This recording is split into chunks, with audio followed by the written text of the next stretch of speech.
Hello children, welcome to CA session. Students, today we will continue the same chapter 10 spreadsheet tool Calci 1. Students, today we will learn to delete cells, rows, columns. So it's very easy. The cell, row or a column that you want to delete, you have to select it first. Okay, so select the cells, rows and columns, then you have to click edit in the menus. In menus, you will be able to see edit. So you have to click on edit, you will get various options. You have to choose delete cell option. When you click on delete cell option, then delete cells dialog box will appear, and there you will get 4 options.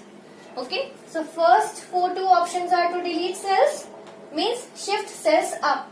That means if the cells are selected, then those cells will be deleted and the other cells below it will be shifted up. Then if shift cells left you are choosing, that means the cells which is deleted, then it will be occupied with the cells which are there on the left side. Now delete entire row if you have chosen, that means whichever cells you have selected, whole row will be deleted. Then delete entire column means it is to delete the column. So whichever cells you have selected or column you have selected, entire row will be deleted. So now students, we will discuss about functions. As you know that we can enter formulas in Excel, but there are some inbuilt functions which we can use. So there are some predefined formulas which already exist in spreadsheet software. So you can directly use those formulas to perform calculations. Okay, so there you can simply specify the values and arguments on which you want to perform the calculation. So students, this is the syntax, means the rule of writing the function. So here you have to start with equal to, as all formula starts with equal to. Then you have to write the function name. Okay, here you have to write the function name. Then in parenthesis you have to write the list of arguments. List of arguments, comma separated. Okay, like 2, 3, 4, etc. Now we will study different types of functions now. So first of all, there is sum function. As the name suggests, sum means addition.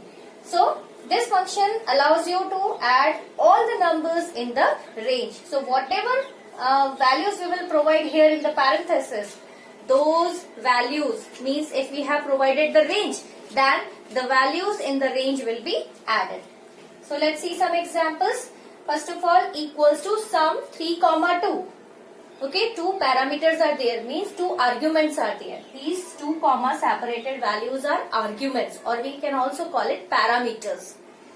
So these parameters will be added and you will get the answer 5. Then equals to sum 2, 3, 4. So here 3 plus 4, 7 plus 2, 9 answer. Now equals to sum B1 to B3. So this is the range. As there is column, you can see B1 to B3 means B1, B2 and B3. So if there are these values in B1, B2 and B3, in B1 there is 1.1, B2 2.2, B3 3.3. Then what will happen? All these 3 values in the range will be added. That means answer will be 6.6. If A2 to E2, okay, means in A2 5, B2 15, C2 30, D2 40 and E2 50. So equals to sum A2 to C2. That means A2, B2 and C2. These first 3 numbers will be added in the range. That means 20 and 30, 50 answer. Now here it will be B2 to E2. Okay, means first value will not be added. Sum B2 to E2 and then comma 15 will be added. That means B2 to E2 we have to add, and in the answer we have to add 15 also. So here in B2 to E2 you can see we can add 90 and then 120 and then 120 and 135. Okay, and in 135 we will add 15. So it will become 150. So I hope students you understood that this. It's very easy. Now we will study more functions in spreadsheet. So now students, the second type of function is average function. In average function, as the name suggests, the function will identify the average of the arguments. Okay, so it will return the average of the arguments. So here we will consider a range. Range name is scores. I have already told you how to name the range. How to name it? Select the group of cells, then simply write score in the name box. Got it? So this is another range with 3 cells. Select these 3 cells, then type other scores in the name box. So here there are named ranges, scores and other scores. So here students, in 5 cells, means in this range, in score range, there are 5 values which are 10, 7, 9, 27 and 2. You know what is average? Average means sum of observations divided by number of observations. So that means sum of these numbers. So sum of these numbers is 55 and 55 divided by 5, average will be 11. Average will find out average of 5 numbers, okay, in the range. So sum is 55, 55 divided by 5, answer 11. The same thing here also, average of scores. And you know very well, score is the range name. And there are 5 values in this range. So 5 values average will be 11. The next is A1 to A5. So 5 values. Then one more comma 5. That means one more number is there. So all these numbers in this range means in this parenthesis. All arguments in the parenthesis are total 6 in numbers now. Okay. Means 5 values in this and one more value here. So sum of A1 to A5 will be 55. 55 plus 5, there will be 60. And 60 divided by 6, there will be 10. Now average A1 to A5 is also equal to sum of these numbers means sum of the range divided by count means number of observations. You can see sum of observation, that means sum of 5 numbers divided by number. Count will only count the numbers in the cells. So how many numbers are there? There are total 5 numbers. So here the answer is count. Here is 55. 55 divided by count. Answer will be same. So this function and this formula is also same. Now if we are adding 3 more arguments, like if we are finding average of 2 range. So first range is score having 5 values in it. Second range is other score. There are 3 values in it. So 55 and 3 values sum means this sum is 29. 55 plus 29 will be 84. And then after that 84 divided by 8 will be 10.5. Okay. That means 5 numbers and 3 numbers. That means in total there will be 8 numbers. So it will be divided by 8 and the average will be 10.5 now. I hope you understood this. Now students, the next type of function is count. So count will count the number of cells that contain numbers. Okay. So here you can see 2 numbers here. This is also a number. But few more things are included. It counts number, date, true means 1. Okay. So it will count true also. It will count false also. False means 0. Okay, true and false are boolean values and true means 1 and false means 0. So, count function will count the number, date, true and false. Okay. So, here you can see B3, C3, D3, E3, then G3, H3 have some values. Okay. So, here we have specified count B3 to H3. That means all these values will be counted. Okay. Let's see what will be counted in this range. So here B3 to H3, that means this is the text here. You can see it is left aligned. This is the text, it will not be counted. 15 will be counted, 20 will be counted, true will be counted. This is blank, it will not be counted. 0 will be counted and date will be counted. So here we can count 1, 2, 3, 4 and 5. 5 will be the answer. Now count B3 to H3. That means 5 is already the answer. And 2 more values we have written in the arguments. Now here what happens, when we will write this in the cell, it will be considered as text and it will not be converted into number because it is written in the double quote. Double quote means string. So, but here if we mention 2 numbers and one of the number is enclosed in double quotes, so here the string will be converted to number. Okay, so now here the answer is 5, then 1 plus 1 and plus 1. That means 7. Okay. 5 plus 1 and plus 1 is 7. Now, so I hope you understood this. Count number will count the number of cells in which there are numbers. But apart from number, date and true and false will also be counted. Now count A. Now count A is a function which will count all the entries. Okay, means all number of entries.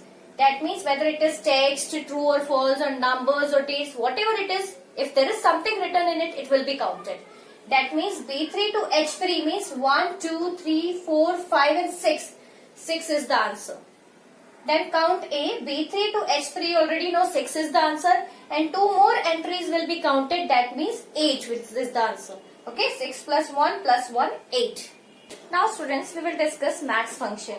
So max function will allow you to find out the largest value, but it will compare only numbers, remember. Okay, because one more is there, max A, which will compare all the entries.